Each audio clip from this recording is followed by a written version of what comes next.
네. 코로나 4단계 때문에 우리가 예배드리는 것이 참 쉽지가 않습니다. 오늘 본문은 예수님이 십자가에 달리시기 직전에 말씀드립니다. 그동안의 공생애를 이제 마무리하시면서 결론적으로 그 사역의 중심이 되는 것만 반복해서 확정하고 계셔요. 자, 44절을 보시면 이런 말씀이 있습니다. 예수께서 외쳐 이르시되 나를 믿는 자는 나를 믿는 것이 아니요 나를 보내신 이를 믿는 것이며 나를 보는 자는 나를 보내신 이를 보는 것이니라. 나는 빛으로 세상에 왔나니 무릇 나를 믿는 자로 어둠에 거하지 않게 하려 함이로라.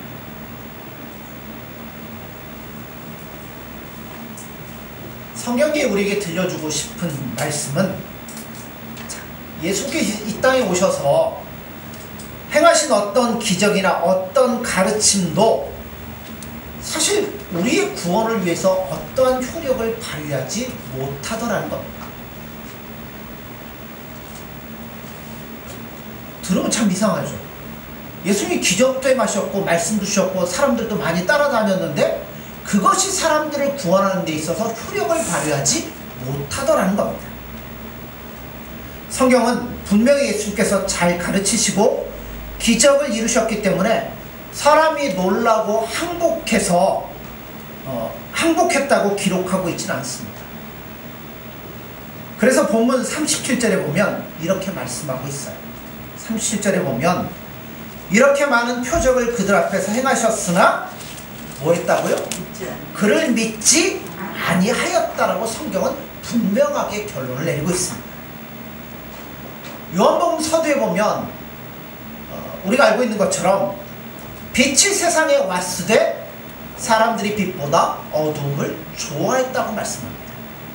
또 빛이 오기는 왔지만 아무도 이것이 빛인지를 알지 못했다고 말씀합니다.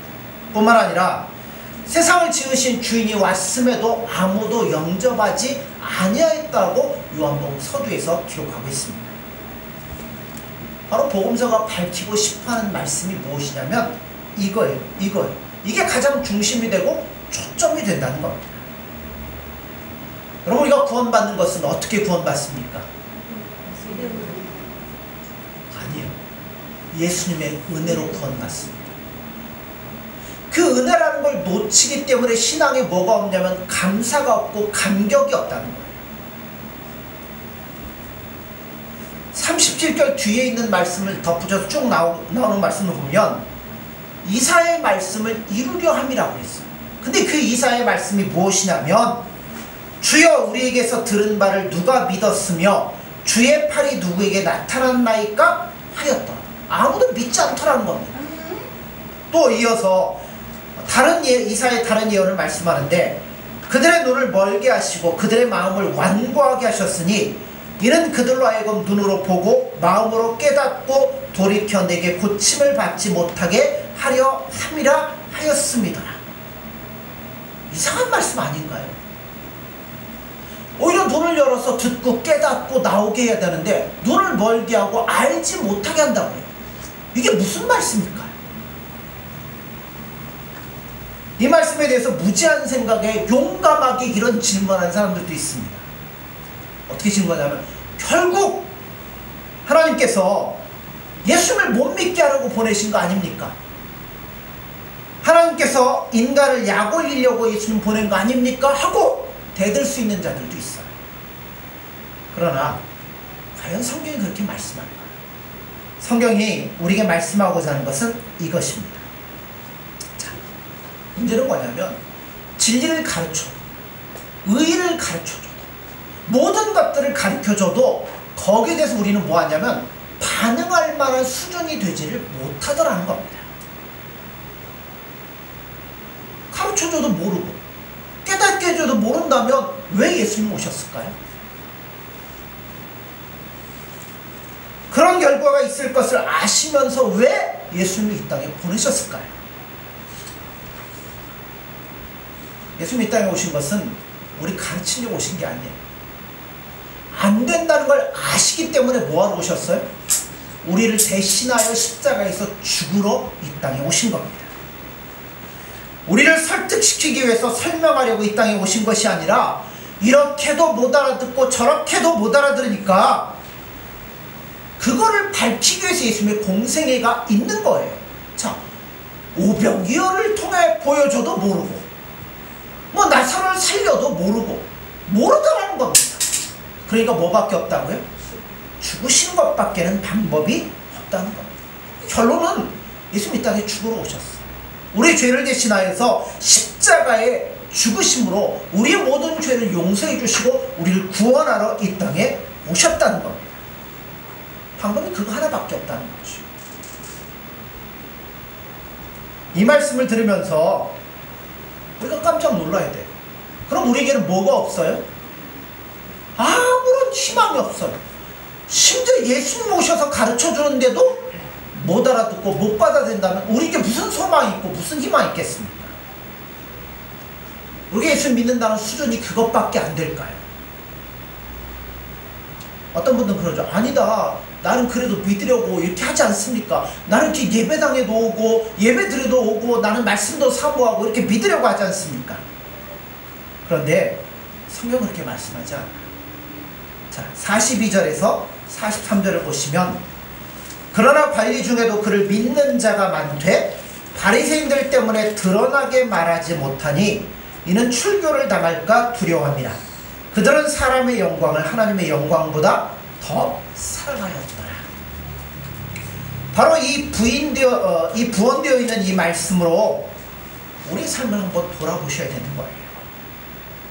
성경은 많은 부분에서 예수 그리스도를 믿는 것을 마음으로만 요구하지 않고 꼭 뭘 요구해요?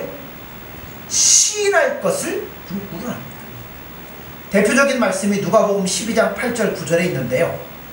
내가 또한 너에게 말하노니 누구든지 사람 앞에서 나를 시인하면 인자도 하나님의 사자들 앞에서 그를 시인할 것이요 사람 앞에서 나를 부인하는 자는 하나님의 사자들 앞에서 부인을 당하리라. 여러분 이런 생각 해보시지 않으셨습니까?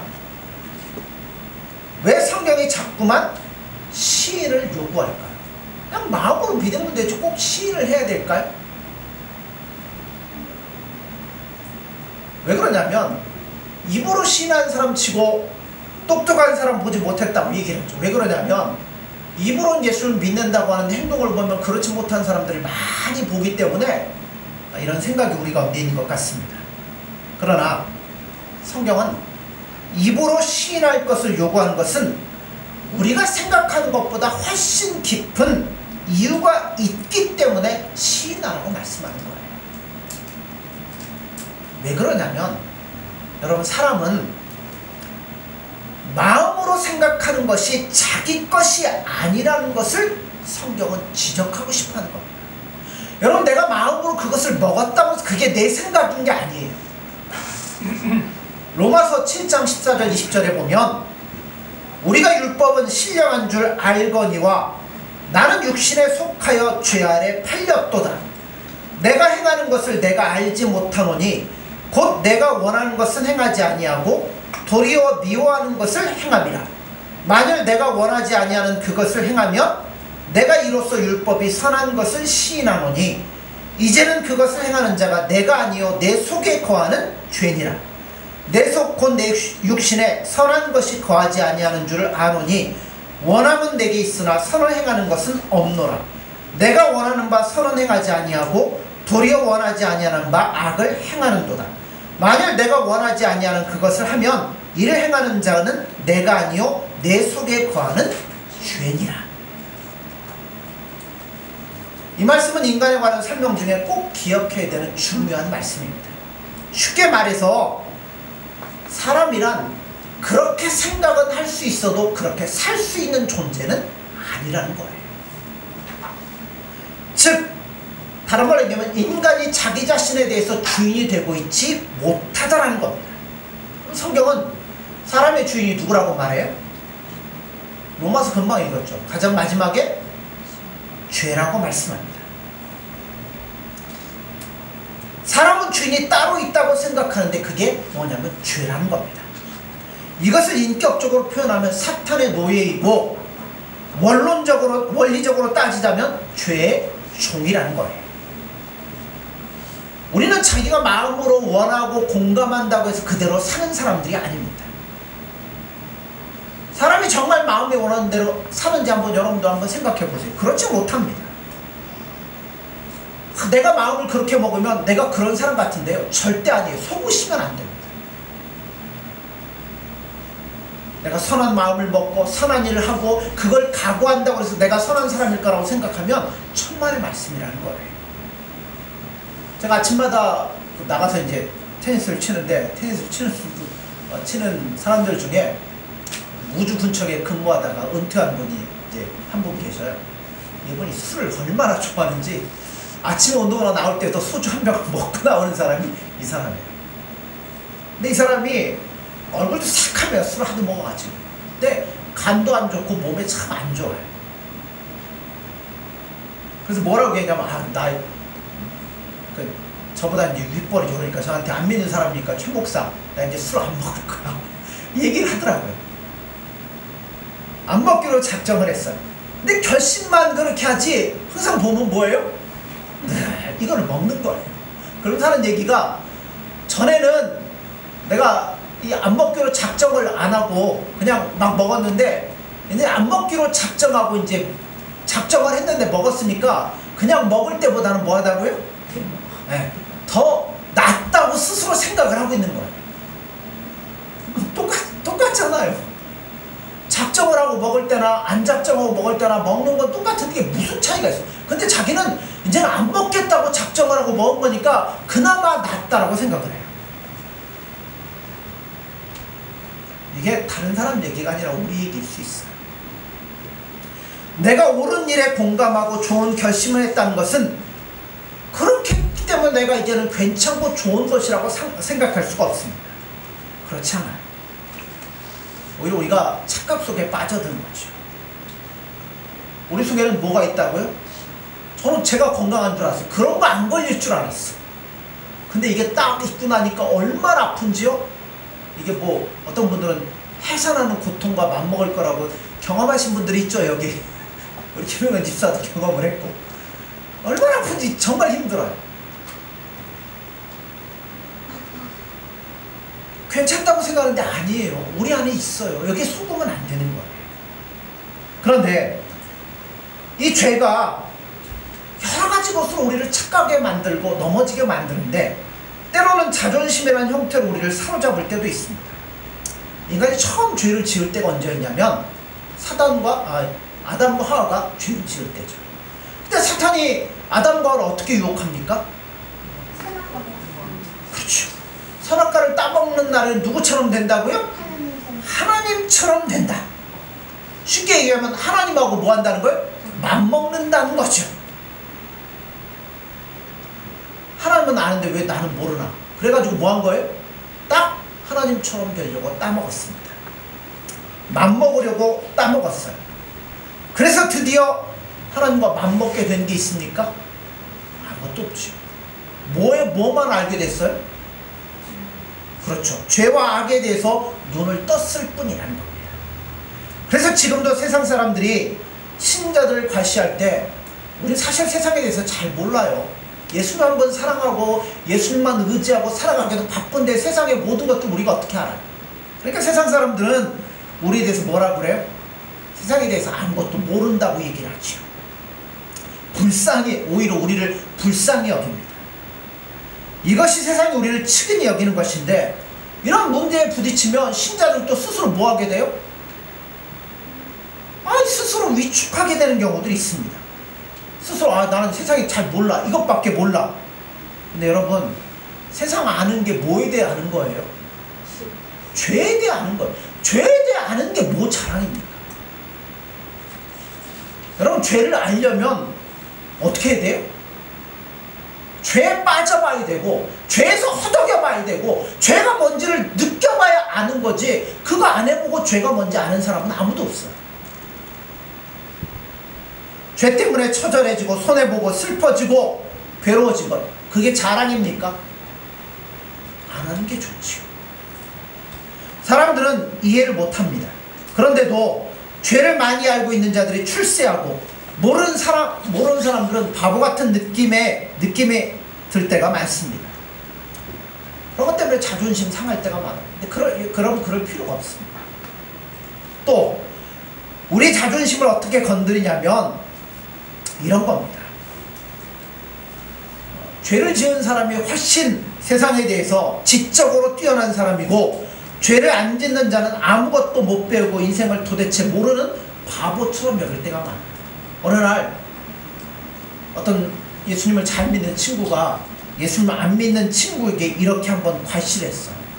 야, 술은 도대체 왜 먹냐? 그렇게 쓰기만 한 것을. 그러자 그 불신 친구가 이렇게 응수를 했습니다. 써? 야, 애들은 못 먹어. 약이야, 약. 졸지에 뭐가 돼버린 거예요? 술 먹는 사람은 어른이 되고 예수 믿는 사람은 어린이가 된 것 같습니다. 그러니까 술 먹고 주정하는 사람이 어른이 되는 것 같은 이상한 것이 되어버리고 말았어. 우리는 우리의 것이 아니에요. 하나님께서 우리에게 오셔서 빛을 비추고 생명을 제시해서 혹 우리가 마음으로 공감을 해도 우리 스스로는 하나님께, 예수님께 나아갈 수 있을 만한 존재가 못 된다는 거예요. 왜 그러냐면 우리 안에 뭐가 있어요?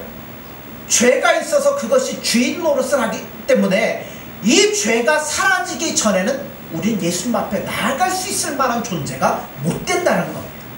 그게 오늘 본문 42절 43절에 나오는 말씀인 거예요. 마음으로 믿는 자가 있으나 드러내서 말할 수가 없는 거예요. 어떤 한 사람이 나는 예수를 믿습니다, 하나님에 대해 아버지십니다 라고 그러면 내가 예수님을 믿는 것에 대해 버젓이 반대하는 자가 누가 있어요? 내 속에 죄가 있는 거예요. 그래서 주인 행세를 하고 있는데 예수님 앞에 나아가지 못하도록 주인 행세를 하고 있는데 이 옛 주인이 제거되지 않고서는 예수님이 나의 주인이십니다, 그분만이 나의 구원자이십니다, 이 고백을 할 수가 없는 거예요. 오늘 여러분들이 이 자리에 나오실 때 우리 늘 예수님 앞에, 나는 예수님 앞에 100% 만족하고 100% 예수님을 기뻐합니다 이러고 나오시는 분 있으세요? 다 어떻게 나오세요? 예수님 지난주에 또 실패했습니다, 또 넘어졌습니다, 예수님 뜨겁게 사랑하지 못했습니다. 그럼 우리가 죄송한 마음으로 예수님 앞에 나오잖아요. 그러면서 이래갖고 내가 진짜 하나님의 거룩한 백성인가 하는 생각을 할 때가 있습니다. 그러나 그런 생각이 있다 하더라도 여러분은 하나님의 자녀임에 100% 분명합니다. 왜 그러냐면 잘 들으셔야 돼요. 여러분, 내가 공감하고 내가 확신한다고 해서 내가 그런 사람입니까? 내가 이번 주는 내가 예수님 100% 사랑했어, 내가 정말 열심히 살았어, 그러면 내가 예수님 앞에 그런 사람입니까? 아니에요. 반면에 나는 왜 이렇게 거지같이 살았는지 모르겠어, 난 넘어졌어, 내가 확신이 없고 의심이 없으면 나는 예수님의 거룩한 백성이 아닙니까?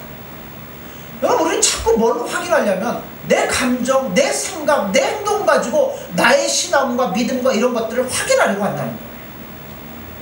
가장 무식한 방법. 우리가 옛날에는 예수를 믿으려고 애를 쓰는 것이 옳은 줄 알면서도 죄가 나를 붙잡고 있기 때문에 예수님 앞에 못 나오고 그럴 때는 그로 끌려갔어. 마찬가지로 지금 여러분들이 스스로 예수님을 믿는 것이 얼마나 확실한 것이며 또 그것이 진짜인지 가짜인지 확인하지 못했을지라도 여러분 지금 누구의 손에 붙잡혀 나와 있는 거예요? 예수님의 손에 붙잡혀서 이 자리에 나오셨다는 겁니다.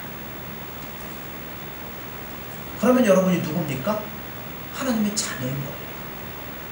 그런데 아닌 것 같다고 스스로 느끼는 분들이 있을 거예요. 왜 이런 오해와 착각이 있냐면 제가 말씀드렸죠. 자기의 주인은 우리가 아니에요. 근데 우리는 끊임없이 나라고 생각하고 있기 때문에 그렇다는 거예요. 자, 하나님께서 보실 때 모든 인생에 분명히 죄인임에도 불구하고 세상 사람들은 자기가 죄인이라고 말합니까? 안 그러잖아요. 하나님 보실 때는 모두가 죄인이에요. 내 생각과 느낌과 실제는 그래서 뭐예요? 다르다는 이야기예요. 따라서 분명히 우리는 우리 자신의 것이 아니에요. 여러분 이 자리에 나오는 것, 여러분 예수를 믿는 모든 것들은 어딘가 보이지 않는 힘, 어떠한 신비한 힘인 성령의 능력에 이끌러서 이 자리에 나오기도 하고, 또는 성령의 힘보다 뭐가요? 죄가 끌어가면 엉뚱한 곳으로 가기도 하는 것이 바로 우리의 모습이라는 겁니다. 우리는 그렇게밖에 못해요. 그런 존재라는 걸 이해를 하셔야 돼요.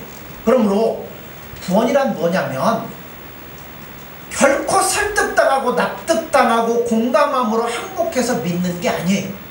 구원은 아주 간단해요. 뭐냐면 뭐가 바뀐 거예요? 내 안에서 주인 노릇하던 죄가 사라져버리고 예수님이 그 자리에 들어오셔서 나를 주장하고 이끄시는 것, 그게 구원인 거예요. 주인이 바뀐 겁니다. 여러분 주인이 가인과 상의해서 노예를 사고 파는 거 보셨습니까? 누구 맘대로 해요? 주인 맘대로 하잖아요. 전적으로 주인의 권한이에요. 우리는 전에는 누구에게 팔렸어요? 죄에 팔렸던 자들입니다. 그런데 이제는 예수님께서 오셔서 피로 값주고 사셔서 예수님의 소유 삼으셨다는 겁니다. 그러니까 내가 이해하고 설득, 그거는 나중에 문제예요. 우리는 우리에게 성령께서 오셔서 말할 수 없는 탄식으로 우리를 위해 간구하시는 그 거룩한 대상이 됐어요. 이건 내 힘으로 된 거 아니에요. 어떻게 이렇게 됐는지 몰라요. 그런데 이렇게 만들어 주셨다는 겁니다. 우리가 생각하고 있는 것보다 훨씬 놀라운 기적과 축복의 자리에 지금 우리는 들어와 있다는 겁니다. 이걸 성경이 우리에게 말씀해 주고 싶은 거예요. 신자들 중에 어떤 분들은 이걸 모르니까 내가 믿고 결심하고 노력해서 예수님 앞에 항복했다고 그렇게 믿는다고 생각하는 사람들이 의외로 많습니다. 그러나 성경은 그렇게 말씀하지 않잖아요. 예수님 오셔서 말씀해도 안 듣는데 누가 들어요? 방법은 예수님 죽는 것밖에, 예수님 은혜밖에 없다는 거죠. 성경이 말씀하는 것 중에 그 누구도 먼저 예수님을 사랑해서 구원을 얻은 사람이 없다라고 강조하고 있습니다. 그러면 우리가 믿고 예수님을 향해서 열심을 내는 건 뭘까요?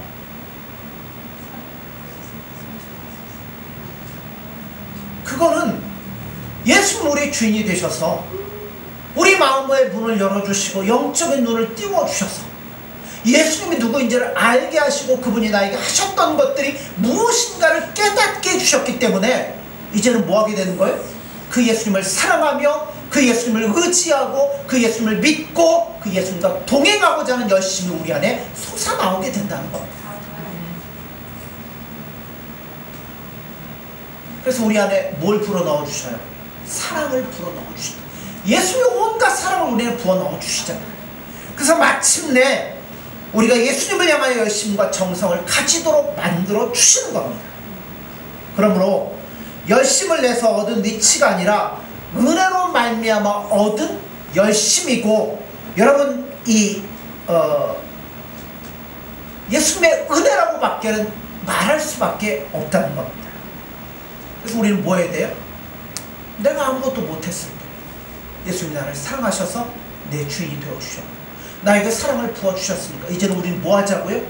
온 힘을 다해 예수님을 사랑하고 예수님이 기뻐하는 뜻대로 살아가자고 결심하며 그 길을 향하여 달려나가는 겁니다.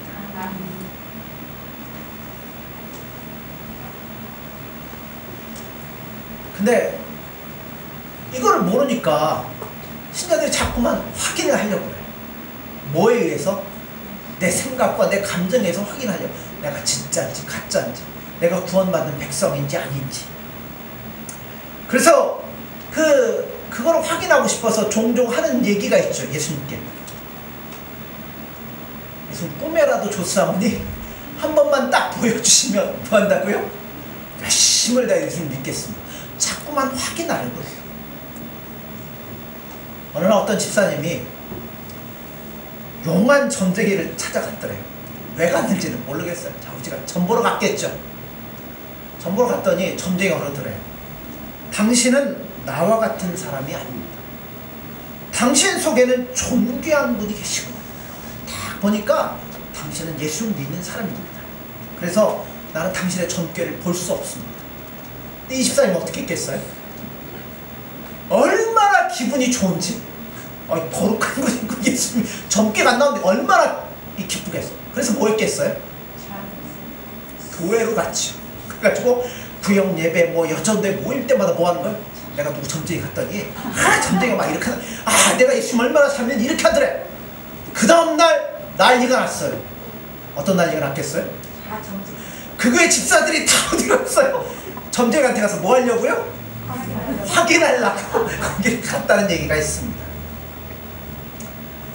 왜 그럴까요? 실감이 안 나서 그래요. 왜 실감이 안 날까요?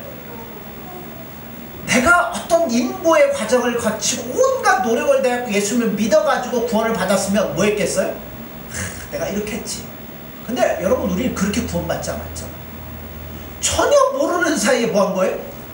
예수님의 은혜로 말미암아 구원함을 받았어요. 그러니까 뭐가 없는 거예요? 실감이 없는 거예요. 이게 느껴지는 못한 거예요. 옛날 주인과 새로운 주인의 싸움에서 새로운 주인이신 예수님이 승리하셔서 하나님의 거룩한 백성으로 삼아 주셨다는 겁니다. 그러다 보니까 실감이 안 나니까 누구한테라도 가서 확인하려고요? 무당한테, 아니 귀신한테 가서라도 내가 이런 사람이다 확인하고 싶어 하는 거예요. 그럼 여러분, 내가 믿는 것, 신자됨을 그런 것을 어떻게 확인할 수 있겠습니까? 우리의 구원의 확인은 여기에 있어요. 다른 거 아니에요. 내가 예수님을 사랑한다는 것. 그리고 예수님이 나를 사랑하신다는 것. 그러니까 나에게 오셨고 나를 대신해 십자가에 죽으셨고 내가 그 사랑을 알기 때문에 여러분 다른 데 안 가고 오늘 이 자리에 나와서 예수님 앞에 예배드리지 않습니까? 이것보다 더 분명하고 좋은 구원의 확신이 어디 있겠어요?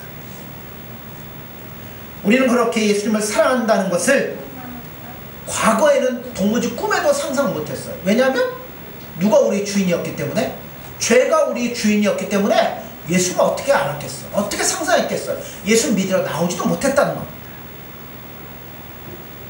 그러나 이제는 예수님의 은혜로 말미암아 예수님의 거룩한 백성이 되었어요. 오늘날 너무나 많은 신자들이 내가 진짜냐 아니면 가짜냐, 내가 제대로 믿고 있냐 아니냐, 이런 문제로 갈등을 겪고 있는데요, 그러실 필요 없습니다. 여러분이 예배드리러 나오신 분들이라면 진짜가 거의 확실합니다. 왜냐하면 신앙은 장난삼아 호기심으로 되는 게 아니에요. 예수 믿는 일은요, 타고나면서부터 거부되었어요. 왜냐하면 우리는 누구 아래 태어났기 때문에, 죄 아래 태어났기 때문에, 죄가 우리를 붙잡고 있기 때문에 여러분, 우리가 예수님 앞에 나올 수 있는 가능성은 아예 아무것도 없는 거예요. 그럼에도 불구하고 큰 거부감 없이 오늘 이렇게 예배당에 나와 앉아있다는 자체가, 여러분 예수님의 은혜가 아니면 어떻게 나올 수 있겠어요? 이것 자체가 기적이 아닐 수가 없다는 거예요. 여러분들은요 기적의 백성이에요. 아멘. 혼자만 그런 것 같습니다. 이게 어떻게 인간의 능력으로 될 수 있겠어요? 예수님의 은혜가 아니면 여러분은 예수님의 옛자도 끊을 수 없는 존재들이에요. 우리 처가 쪽으로 형제가 7남매입니다. 그 중에 이제 동기간들은 다 예수님을 믿고, 남자 동기간들도 다 예수님 믿으셔서 뭐 장로님 되셨고 그런데요. 동서 형님들 중에 이제 안 믿는 분이 몇 분 계셔요. 잠깐 얘기 들었는데, 우리 백집사님이 큰형부 이제 계시는데, 큰형부 형님이 사실은 목사님이시거든요. 근데 이제 큰형부는 이제 안 믿으셔요. 엊그저께도 어디 뭐 이제 같이 일이 있어서 갔다가 예수님 얘기했다가 되게 혼났다고 이제 얘기를 하시는데, 여러분 예수님의 은혜가 아니면 어떤 얘기를 해도 먹혀들 수가 없어요. 그러니까 우리가 이 자리에 나온 것도 뭐냐면 기적이고 예수님의 은혜예요. 아멘. 예수님이 우리를 사랑하시고 안타깝게 여기시고 우리를 구원해 주지 않았더라면 우리 세상의 사람들과 똑같은 모습으로 살아갈 수밖에 없어요. 유혹시키는 마귀의 의심케 하는 전략에 빠지시면 절대로 안 된다는 겁니다. 마귀는 맨날 우리 유혹하죠. 넘어뜨려 가죠. 오늘 지금도 우리 안에서 지금도 넘어뜨려 버려요. 예를 들면 이런 거죠. 예배 드리는데 마귀가 끊임없이 우리 속에 야 지금도 딴 생각하고 있네? 뭐 지난 일주일 동안 수입이 얼마고 뭐하고 얼마 이거 생각하다가 뭐 설교 말씀도 제대로 못하고 예배도 못 드렸네? 너 봐! 넌 진짜 아니야. 사탄은 그럴 거라는 거죠. 여러분 그런 것 때문에 물러설 이유가 없습니다. 그럼 이렇게 말하십시오. 사탄아 물러가라. 나는 오늘도 예배 드리러 왔다. 예배 드리러 왔다는 것 자체가 뭐예요? 예수님의 은혜, 기적인 거예요. 이거는 나중에 더 오랜 시간이 가야 우리가 이해할 수 있겠지만 내 행위와 노력과 결심 등으로 확인하려고 했기 때문에 우리는 그동안 맨날 넘어지고 실패하고 좌절했던 겁니다. 아니에요. 오직 예수님의 은혜입니다. 그러면 그분 앞에 뭐 하셔야 돼요? 우리 모든 것들을 다 맡기고 그분의 인도하심 앞에 순종하며 나가셔야 돼요. 우리 모두 예수님의 말로 다 할 수 없는 은혜와 사랑의 기적으로 만들어진 새로운 피조물이 바로 우리들입니다. 이제는 새로운 사람입니다. 물론 새롭다고 얘기하지만 우리가 100% 온전한 사람은 아니에요. 그러니까 늘 예수님 앞에 나올 때마다 뭐예요? 송구스럽습니다. 그 송구스러움이 있기 때문에 나는 안 되지만 오늘도 나를 사랑해 주시는 그 예수님의 은혜를 힘입어 이 자리에 나왔습니다. 그래서 더 뭐 하게 돼요? 예수님을 사랑하게 되고 예수님을 의지하게 되고 예수님 말을 믿게 되는 겁니다. 그러면 여러분 이 은혜를 베풀어 주신 예수님 앞에 감사하십시오. 그리고 사랑하십시오. 이제 여러분들이 해야 될 일은 구원, 내가 진짜인가 가짜 그건 할 필요 없어요. 그게 아니라 이렇게 나를 사랑해 주시는 예수님이 나에게 원하는 게 무엇인가? 성경의 믿음에 위대했던 조상들을 보면요, 아브라함도 하나님과 뭐 했어요? 동행한 사람이죠. 야곱도 뭐 했어요? 험한 인생을 겪었지만 그가 아버지와 형의 손길을 피하여 도망할 때 예수님 꿈에 나타나 뭐라고 그랬어요? 네가 어디로 가든지 내가 너와 함께 할 것이다. 결국 뭐 한 거예요? 예수님과 동행한 삶이었어요. 여러분 죽음을 보지 않고 갔던 에녹 뭐라 그래요? 예수님과 동행하다가 하늘나라 갔습니다. 노아는 어때요? 노아도 하나님과 동행했던 사람 아닙니까? 그러므로 여러분 이제는 뭐 확신 이런 건 이거 예수님의 은혜예요. 그러므로 이제는 내가 예수님 앞에 어떻게 예수님과 동행하며 살 것인가, 나에게 베풀어준 그 사람 앞에 내가 어떻게 더욱더 예수님을 사랑하고 그분을 알아가고 그분을 닮아가고 그분 앞에 나아갈 건가. 여러분 우리 연약해요. 우리 알잖아요. 우리 잘 안 된다는 거. 그래도 예수님 뭐 하셔요? 그래도 우리 이해하시고 사랑하시잖아요. 그러니까 여러분 다른 거 없어요. 뭐 하시면 돼요? 예수님 입으로 뭐 하라고요? 시인하라고 그랬잖아요. 예수님 믿습니다 이거 말고 뭐 어떻게 시인하시겠어요? 나를 사랑하신 예수님, 최선을 다해 예수님을 사랑했습니다. 나에게 예수님이 전부입니다. 여러분 그 고백을 할 수 있어야 되는 거예요. 그래서 우리가 어떻게 살아야 될 것인가 이제 고민하며 그 길로 들어서야 돼요. 그러니까 이거를 모르니까 맨날 믿었냐 안 믿었냐, 이게 되냐 안 되냐, 그게 중요한 게 아니에요. 그거 내 힘으로 되는 거 아니잖아요. 예수는 은혜잖아요. 구원받았으면 구원받은 백성답게 이제는 예수님 사랑하며 예수님 뜨겁게 사랑하며 그러한 사랑으로 우리를 사랑해 주신 예수님 앞에 최선을 다해 나아갈 수 있는 저와 여러분들 되어지기를 간절히 소원합니다. 기도하겠습니다.